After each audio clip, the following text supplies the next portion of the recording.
बम।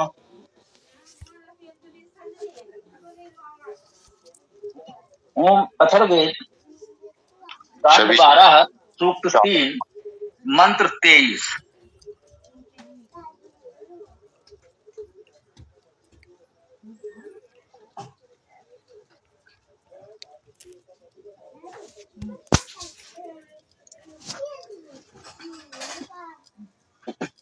ओम जनित्रीव प्रतिहर्यासि सूनुम संत्वा दधामि पृथिवीं पृथिव्या उखा कुंभी वेद्याम मां व्यथिष्ठा यज्ञायुधे राज्ये नाति शक्ता।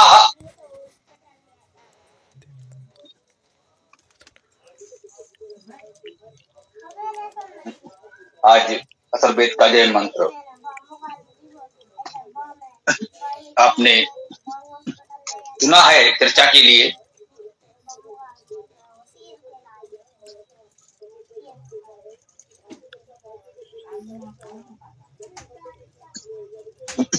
ओम जनित्रीव, जनित्री युव, जनित्री में जन धातु,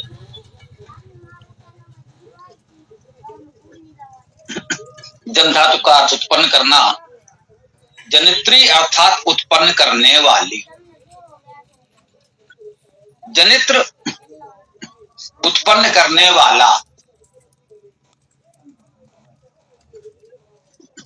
इस समय विभिन्न उत्पादक यंत्रों को जनित्र के नाम से भी हम लोग जानते हैं। विद्युत उत्पादन करने वाले यंत्र को जनित्र कहते हैं, विद्युत जनित्र। ये जन धातु से व्युत्पन्न शब्द तो है ही। आप देख रहे हैं एक जनित्र शब्द वेद में आया है। जनित्री स्त्रीलिंग कह सकते हैं। जनित्री उत्पन्न करने वाली। युव समान, जनित्री के समान। प्रतिहर्यासि, प्रतिहर्य हो, प्रतिहरण करते हो।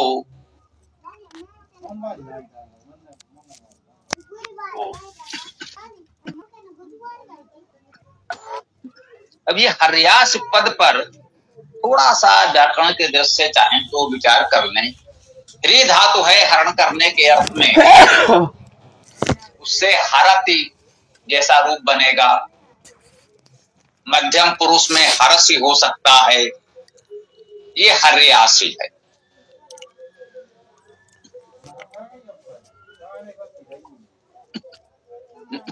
अब इस हर्यास में जो या दिख रहा है, इसको क्रिया रूप बनाने में विकर्ण प्रत्यय कहते हैं व्याकरण में।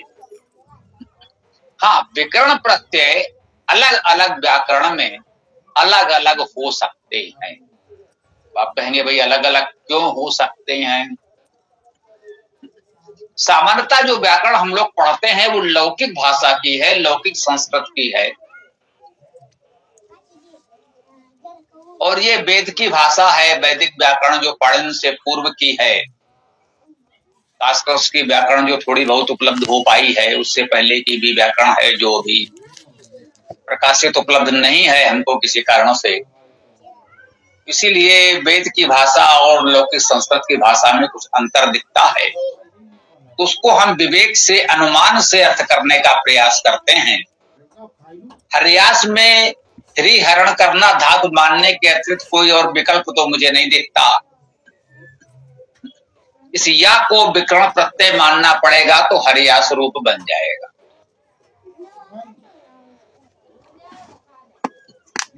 जैसे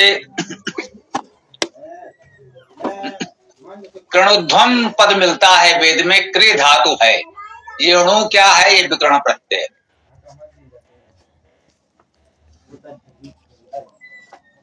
क्री धातु से करति रूप बनेगा। वेद में करति और करते रूप मिलता, लौकिक संस्कृत में करोति कुरुते होता है।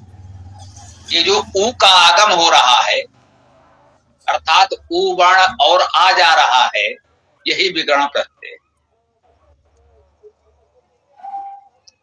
ऊ धातु से हवन बनता है, क्रिया रूप हवति बन सकता था लेकिन जुहोति बनता है। ये जो वर्ण का आगम हो गया ये विकर्ण प्रत्यय। ये बताने का उद्देश्य यही है कि ये हम मानकर चलें कि जब धातुओं से क्रिया रूप बनते हैं तो उसमें कुछ वर्ण का आगम हो सकता है। अलग अलग धातुओं में अलग अलग वर्णों का आगम होता है। इसीलिए व्याकरण में धातुओं को 10 या 11 वर्गों में विभाजित किया गया है, जिसे गण कहते हैं। गण का अर्थ ही समूह होता है। तो जो सहस्रों धातुएं हैं उनको 10-11 गणों में या समूहों में विभाजित कर दिया गया है और उस विभाजन का आधार ये विकर्ण प्रत्यय ही है। जिन धातुओं में लगभग एक जैसा विकर्ण प्रत्यय लगता है उनको एक गण में रखा गया। तो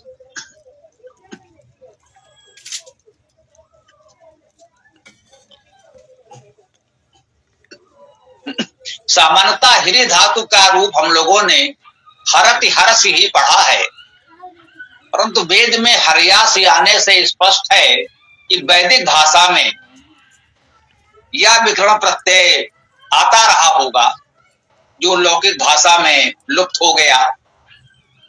तो हर्यास का अर्थ हम हरण करते हो ऐसा ही मानकर चल रहे हैं।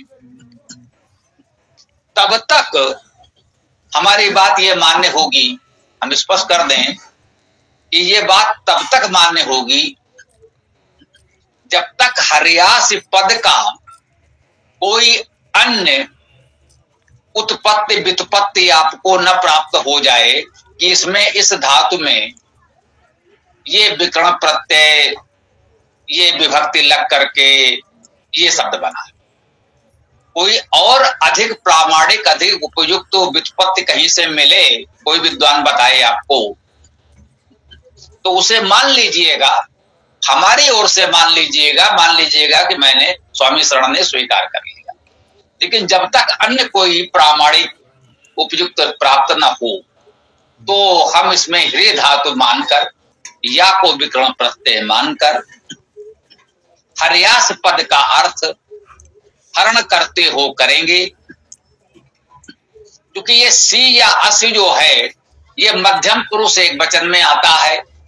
पठसी लिखसी गच्छसी जैसे रूप बनते हैं हम सब जानते हैं। तो हर्यास का अर्थ हुआ हरते हो या हरण करते हो।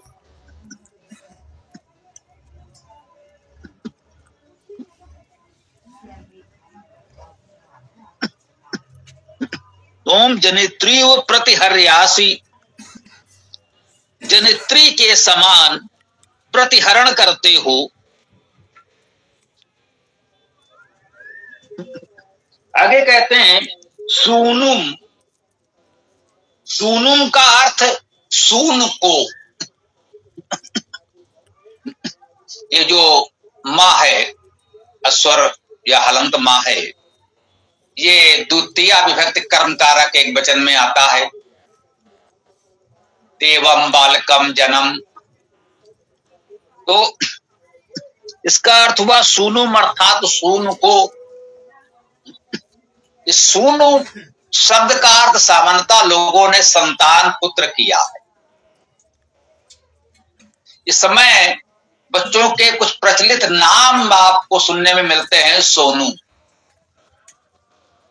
मुझे लगता है ये वैदिक शब्द सोनू का ही अपभ्रंश है जो उस समय बच्चों के नाम सोनू रख दिए जाते हैं। उसका अर्थ ही होता है बच्चा, संतान, पुत्र, जो भी कह लें। उसी रूप में उसको बुलाते रहे और बचपन में इस प्रकार के नाम हो जाते हैं घर में पड़ोस में पुकारने के। सूनुम का अर्थ पुत्र को, संतान को, ऐसा सामान्यतः विद्वानों ने किया है। ये अर्थ हम कैसे ग्रहण करें? तो सूनु पद भी सु धातु से बनेगा। सुप्रसवे, सु ऐश्वर्य, सुप्रेरणे, इन्हीं से बनेगा। तो सुप्रसवे धातु से अर्थात सु का धातु का अर्थ हुआ प्रसव, अर्थात उत्पन्न करना, जन्म देना। प्रसव से हम सब परिचित हैं। प्रसव में भी प्राउपसर्ग और सु धातु से ही सव बना है। तो सूनुम का अर्थ हुआ उत्पन्न, जो उत्पन्न हुआ है, जिसे उत्पन्न किया है उसने, वो उसका सूनु। तो सूनु को सम उपसर्ग सम्यक रूप से, देखिए सम यहां बिल्कुल स्वतंत्र पद के रूप में आया है। यदि लौकिक संस्कृत में होता तो ये सम किसी शब्द से जुड़ा हुआ होता, स्वतंत्र अलग से नहीं आता। वहां उपसर्ग होता है अर्थात जुड़ा हुआ होता है। वेद में ये स्वतंत्र अव्यय पद के रूप में प्रयुक्त होता है। सम सम्यक रूपेण त्वा, त्वा का अर्थ तुमको भी हो सकता है, तुम भी हो सकता है, अर्थात प्रथमा और द्वितीय दोनों में प्रयुक्त होता है। वेद में जब त्वा पद आता है तो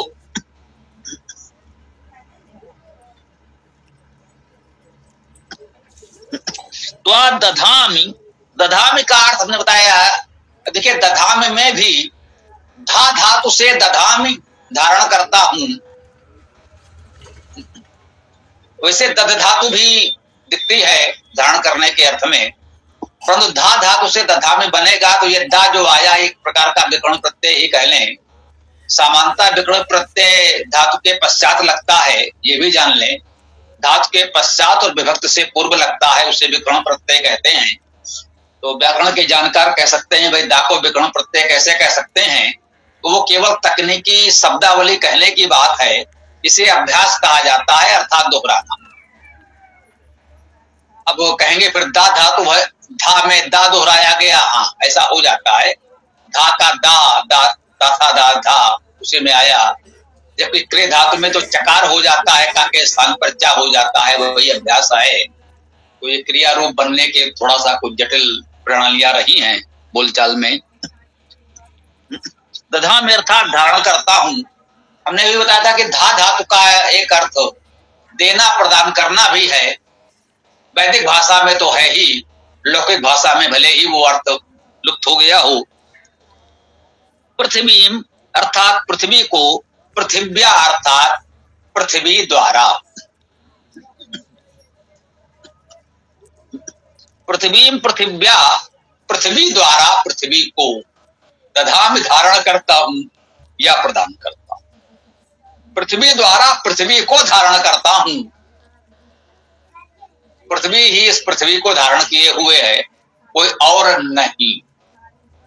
हाँ, धारण करता हूं कोई कह रहा है तो परमेश्वर को वेद का कृतकार मानते हैं, रचना मानते हैं। परमेश्वर की रचना वेद को कह सकते हैं। परमेश्वर कह रहा है इस पृथ्वी को पृथ्वी के द्वारा धारण कर रहा हूं, इसे कोई और धारणा नहीं किए हुए है। कोई कछुआ, शेषनाग, हाथी इसे धारण नहीं किए हैं। ये परिकल्पनाएं बाद में कुछ लोगों ने किसी तरह की होंगी, वो जाने। लेकिन वेद में ऐसी कोई परिकल्पनाएं नहीं हैं जो अव्यवहारिक हो, असत्य हो, अप्राकृतिक हो। तो पृथ्वी को पृथ्वी द्वारा धारण करता हूं।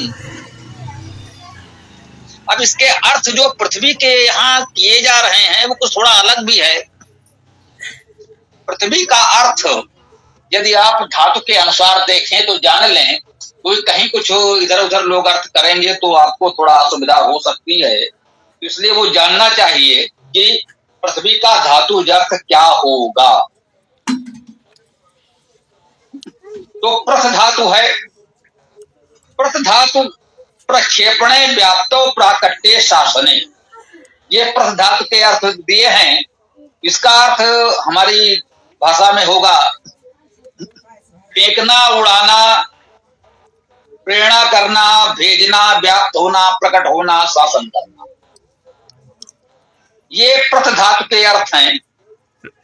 तो पृथ्वी का अर्थ यही हुआ व्यापकता को अनुशासन को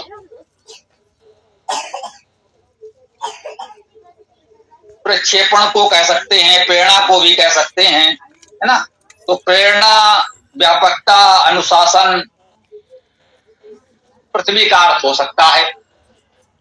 तो प्रेरणा को प्रेरणा द्वारा, व्यापकता को अनुशासन को व्यापकता अनुशासन द्वारा, ऐसा इसका धातु शाब्दिक अर्थ किया जा सकता है। और इन धातुज अर्थों को ध्यान में रखते हुए कुछ भावार्थ विद्वान दे सकते हैं। तो यदि वो कोई भी भावार्थ विद्वान दे रहा हो, इस धातुज अर्थ से बहुत दूर न जाएं। इस धातुज अर्थ को ध्यान में रखते हुए, इस अर्थ को अपने में समेटे हुए कोई भावार्थ करता है तो वो हमें मान्य हो सकता है। अभी सहजता से हम इतना ही मान लें, पृथ्वी को पृथ्वी द्वारा तुमको ददामी धारण करता हूं या प्रदान करता हूं। कैसे प्रदान करता हूं तो बताया, जनित्री सूनुम प्रति, जनित्री उत्पन्न करने वाली, सूनुम अपने संतान के समान, जैसे उत्पन्न करने वाली मां जननी अपने संतान को जिसे उसने उत्पन्न किया है, जैसे वो उसे प्रेम पूर्वक धारण करती है, वैसे ही तुमको या तुम्हारे लिए इस पृथ्वी को पृथ्वी द्वारा मैं धारण करता हूं। प्रकृति के द्वारा धारित है। प्रकृति का संरक्षण करेंगे तो प्रकृति हमारे अनुकूल रहेगी, हमारा भी धारण कर सकेगी। यदि प्रकृति की व्यवस्था के प्रतिकूल जाएंगे तो प्रकृति का और प्रकृति के ही एक भाग, एक अंग हम भी हैं, हमारा भी विनाश होगा। तो आगे कहते हैं उखा कुंभी वेद्याम। उखा, अब उखा क्या है इस पर भी हमें विचार करना होगा। अब उखा जानने के लिए कोई उख धातु हमें देखनी पड़ेगी।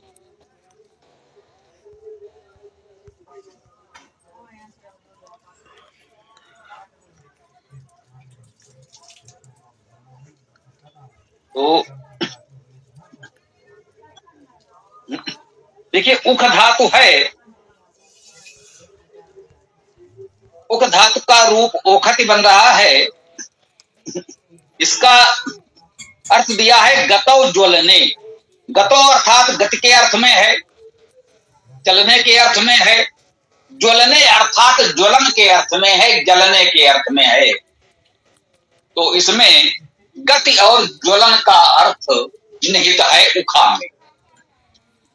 तो उखा का अर्थ हो गया गतिशील या ज्वलनशील। बहुत से विद्वानों ने उखा का अर्थ अग्नि का पात्र माना है। इसे हम लोग अंगीठी आदि कह सकते हैं, जिस पात्र में अग्नि प्रज्वलित की जाती है ताप के लिए, उष्मा के लिए, भोजन आदि तैयार करने के लिए। तो उखा को अग्नि का पात्र माना है। आप चाहें तो आज की भाषा में उसे चूल्हा भी कह सकते हैं, अंगीठी कह सकते हैं। उखा को इस अर्थ में बहुत से विद्वानों ने माना है। क्योंकि उक धातु का अर्थ गति और ज्वलन दोनों है, इसलिए ये अर्थ उपयुक्त है, हमें स्वीकार्य। गति का अर्थ ले लें तो भी ठीक है, और अंगीठी का अर्थ लिया जा रहा है तो भी ठीक है, क्योंकि इस धातु के दोनों ही अर्थ होते हैं। और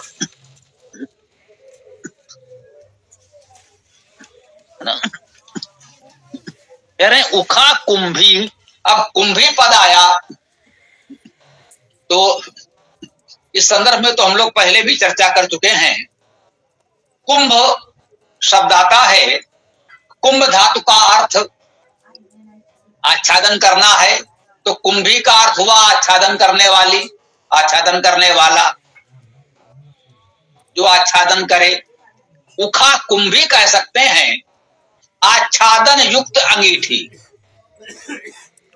ऐसा चूल्हा अंगीठी जो थोड़ा आच्छादन युक्त हो, ढका हुआ हो। यूं तो कहिए कि आप कहीं भी किसी स्थान पर, भूमि पर काष्ठ आदि से अग्नि प्रज्वलित कर सकते हैं तो नियंत्रित नहीं होगी, इधर उधर उसके बिखरने से आग लगने का भय रहेगा। तो हो सकता है कुछ ऐसी अंगीठी का विकास किया गया होगा जो कुछ नियंत्रित होगी, आच्छादित होगी। जैसे अभी हम लोग अंगीठी का प्रयोग करते हैं तो घेरा तो होता है, उसमें हम काष्ठ या कोयला आदि जलाते हैं तो वो थोड़ा नियंत्रित रहता है, ऐसा नहीं कि हाँ वहां बिखर जाए। तो ऐसे ही किसी अंगीठी का विकास करने की बात की जा रही होगी। ये भी कह सकते हैं उखा कुंभी वेद्याम। वेद्याम तो स्पष्ट है, विद धातु से वेद जानना, और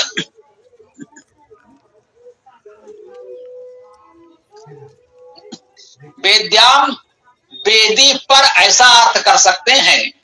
वेदी पद का सप्तमी एक वचन में वेद्याम बनाया जा सकता है।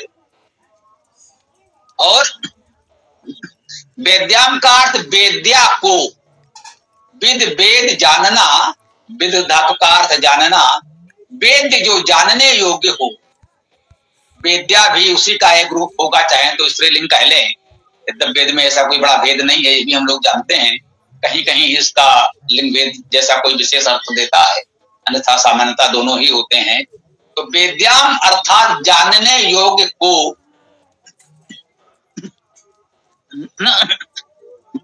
जो जानने योग्य है, कह रहे हैं उखा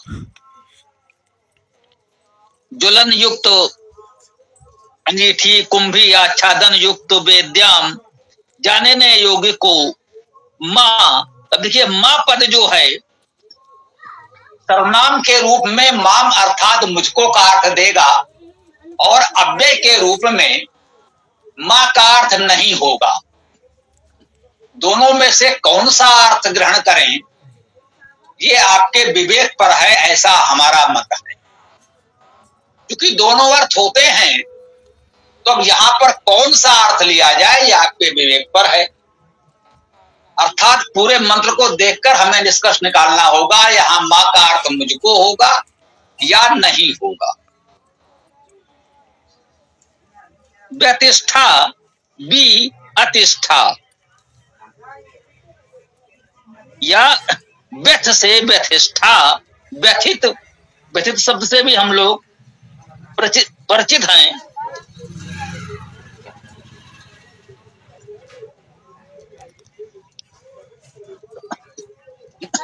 व्यथित होना, व्यथा होना, दुख होना, है ना। व्यथा शब्द का अर्थ दुख हम सब जानते ही हैं। तो मां व्यतिष्ठा, दुखी मत हो और किसी को दुखी करो भी मत भाई। वेद यही कह रहा है, यहां मां का अर्थ नहीं हुआ तो कह रहे हैं मां व्यतिष्ठा, दुखी मत हो। वेद्याम, वेद्या को जो जानने योग्य है उसको जानो समझो, उससे दुखी मत हो और दुखी करो भी मत। तो ये अच्छी बात है। तो उखा कुंभी वेद्याम मां व्यतिष्ठा यज्ञायुधय, यज्ञ आयुध द्वारा, यज्ञायुधय, यज्ञ यजन तो परिचित ही है, देव पूजा संगत दान यज्ञ, और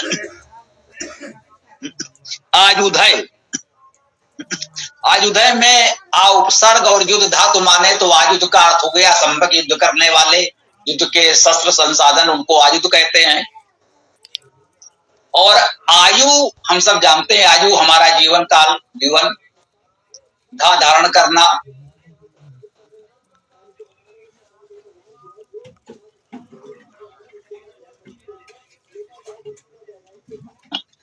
तो आयुधय का अर्थ हो गया आयु को धारण करने वालों द्वारा, जो भी जीव जगत सृष्टि है सब आयु को धारण करने वाले हैं, आयु युक्त हैं, ऐसा कह लें। आयुधय, आयुवान द्वारा, आयु को धारण करने वालों द्वारा। इसके बाद है राज्य, आयुधय,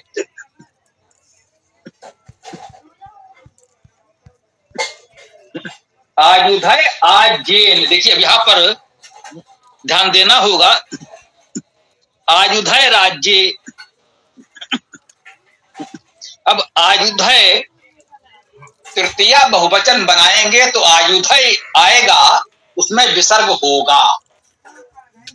तो यहां पर कोई राज्य देख करके राज्य जैसा अर्थ करना चाहे तो उचित नहीं है। शब्द है आयुधय, आयुधों द्वारा तृतीया बहुवचन है और विसर्ग का रा हुआ है, ये स्पष्ट है। आगे जुड़ा आज्य, तो विसर्ग का रा और आज्य संधि होने से आयुधय राज्येन बन गया।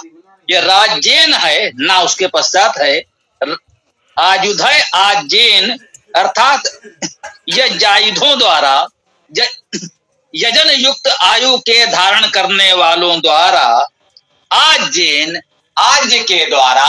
अब आज में भी अजगत्यर्थक धातु है, आज अर्थात गतिशील द्वारा। अतिशक्ता, अति उपसर्ग है, अति का अर्थ बहुत। सक्ता सच सेचने धातु है, सिंचन करना। अतिशक्ता अत्यधिक सेचन किया हुआ।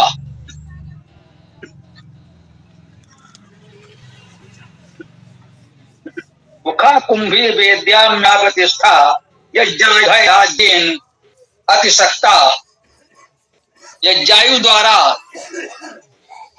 आज द्वारा अति सिंचित, उखा कुंभी वेद्याम, वेदी को, विद्वान को या जानने योग्य को व्यथित ना करे, ये ध्यान रखें। जब भी उखा कहीं हम अग्नि प्रज्वलित करें तो कुंभी अर्थात आच्छादित हो, नियंत्रित हो, और वो कभी भी वेदी को अर्थात विद्या युक्त विद्वानों को व्यथित ना करे। आवश्यक होने पर ऊर्जा के लिए अग्नि तो होगी, लेकिन ऐसे आग न लगाएं इससे सज्जनों को कष्ट हो। इसे एक प्रतीक के रूप में भी देखें। कह रहे हैं कि जैसे हम भोजन के लिए अंगीठी में अग्नि प्रज्वलित तो करते हैं, वो आवश्यक भी है भोजन तैयार करने के लिए, परंतु वो अग्नि ऐसे नियंत्रित न हो कि घर में आग लग जाए तो हानिकारक हो जाएगी। हम भोजन तैयार कर रहे हैं परिवार के भोजन के लिए, पोषण के लिए, और यदि असावधानी बरतें तो वही अग्नि कहीं घर को न जा दे। ज्वाला अनंत भड़का सकती है छोटी सी चिंगारी भी। तो ये हमें सावधानी बरतनी चाहिए लोक व्यवहार के लिए। संभवतः यह मार्गदर्शन है कि जो भी हमारे कहीं आवश्यक होने पर असत्य का, अन्याय का हमें प्रतिकार करना पड़ेगा, विरोध करना पड़ेगा, कहीं आवश्यक होने पर क्रोध भी आएगा।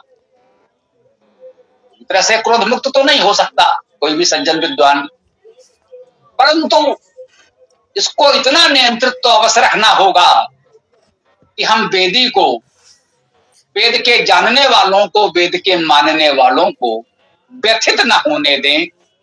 मान लीजिए वेद के विद्वान हैं, वेद को जानने वाले हैं, पढ़ने पढ़ाने वाले हैं, उनसे कोई भूल चूक हो जाए तो संकेत अवश्य करें कि हाँ भाई आपसे ये अपेक्षा नहीं थी, आप तो भाई वैदिक विद्वान हैं, आपको ऐसा नहीं कहना चाहिए, आपको ऐसा नहीं करना चाहिए। तो ऐसा ना हो कि हमारी छोटी सी चूक से आप इतने ज्यादा उत्तेजित क्रोधित हो जाएं, ऐसा लगे कि आप अवसर की ताक में थे और आज हमसे चूक हुई और आपको अवसर मिल गया। तो इस प्रकार का मनोभाव उचित नहीं कहा जा सकता, समाज के हित में नहीं कहा जा सकता। संभवतः इस कुंभी उखा अर्थात आच्छादन युक्त अंगीठी किसी वेदी अर्थात वेद के विद्वान को व्यथित न करे, ये कहकर संभवतः इसी ओर संकेत किया जा रहा हो, ऐसा हमें प्रतीत होता है। और इसके साथ ही इस मंत्र की चर्चा को हम विराम दे सकते हैं। समय भी हो गया है, तो आगे आप लोग अपनी बात रख सकते हैं।